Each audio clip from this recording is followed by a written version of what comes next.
Welcome to Tennis Spin, where we put our spin on your tennis.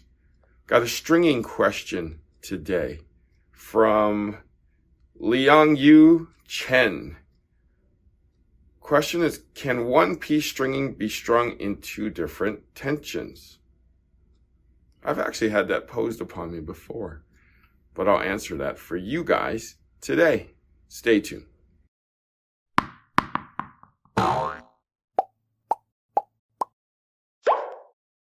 All right, so question from Liang Yu Chen.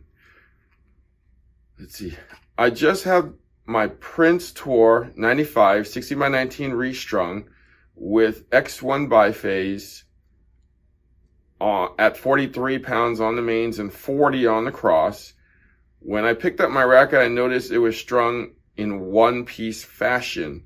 I thought when we string in two different tensions, we always use two-piece stringing. I asked the stringer and he told me not necessarily two pieces in two different tensions, or not necessary, excuse me.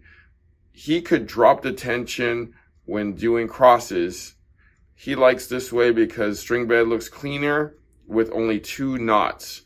I would like to know your opinion regarding this, how the string tension acts at transition point from mains to cross with two different tensions in one-piece stringing. I have learned and enjoyed your channel a lot. Hope you can share your opinion and even make a video regarding this. Thank you. Well, that's actually a good question there. So, given that we go tighter on the mains and looser on the crosses, there will be a slight transitional difference there. Let me grab a racket. Hang on a second.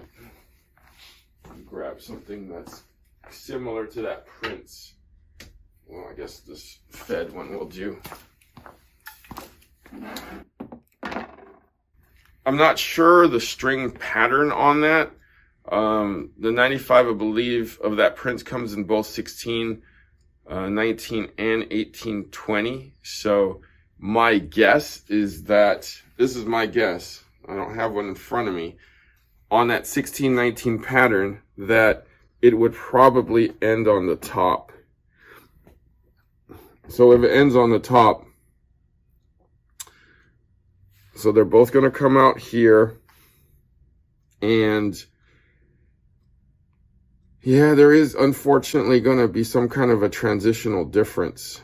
So let's go to the stringer here. All right, so here I have a racket strung with a hybrid. This will show you a little bit better what I'm going to be talking about rather than kind of one string. That'll be a little hard to tell. I'm going to bring it in a little bit. So you see that there's 3 knots on the top. So this was obviously strung two-piece because it's in hybrid. If you have one string, you would obviously only have 2 knots. And it would basically come up here and it would come across this way. So this would be your transition point. Let's say these mains are strung at 43 and that one's strung at 40. So you're dropping it 3 pounds. What's going to happen to this string after you pull this at 40 pounds? Well, that's going to lose a little tension right there, here. It may actually make this one lose a little tension too. So if this one will probably, so what I would probably do, and you should ask your stringer this, is if he pulled this one at 43. Because if he pulled this one at 43, then it would make the transition a little bit better. Because you're going to be doing this at 40 and then on the way down. But if you did this one at 40, right, and you would probably lose some tension on that main and possibly that main. And depending upon the tie knot too, if he, did the knot tension, which is, raise it 5 pounds or 10%, then you may lose a little tension on that knot too. But if he did immediately go to 40 here, or your stringer go to 40 here, there is going to be some transitional loss of tension. So, but traditionally though, guys, most people do the crosses a little tighter than the mains. So in that case, if you're doing the mains looser than the crosses, right? Let's say you're doing 40, and 43, the opposite of what you're doing there, then it's usually okay because you're pulling a little more tension.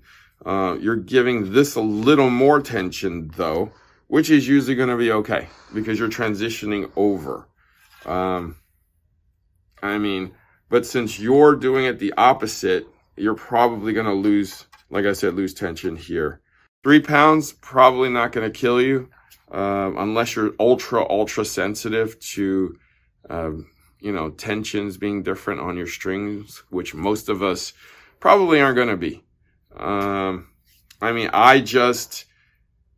Even if it's the same string, I personally just like the 4-knot deal better just because I know that, the knots and the tension, the possible tension loss will be always going to be, here and then possibly right here. It'll be like this, more conformed in terms of where, either loss or, the extra poundage is going to be at the end from pulling extra tension, for the knots. So, I guess it depends who you are and how you want to do it, and how sensitive, you are to your string bed. But for me, I just prefer, even if it's a pound or two difference, I prefer to just do it 2-piece and do it 4 knots. But that's just me. Other people who been doing it longer than me and might have a lot more knowledge than me, they prefer to do it a different way. But, that's just how I like to do it. At the end of the day, how does it feel to you? Don't let it bother you too much if it still plays well. If you guys have any more stringing questions, throw it out there. I'll do what I can to get it answered in a swift fashion. All right? Thank you for watching Tennis Spin, where we put our spin on your tennis.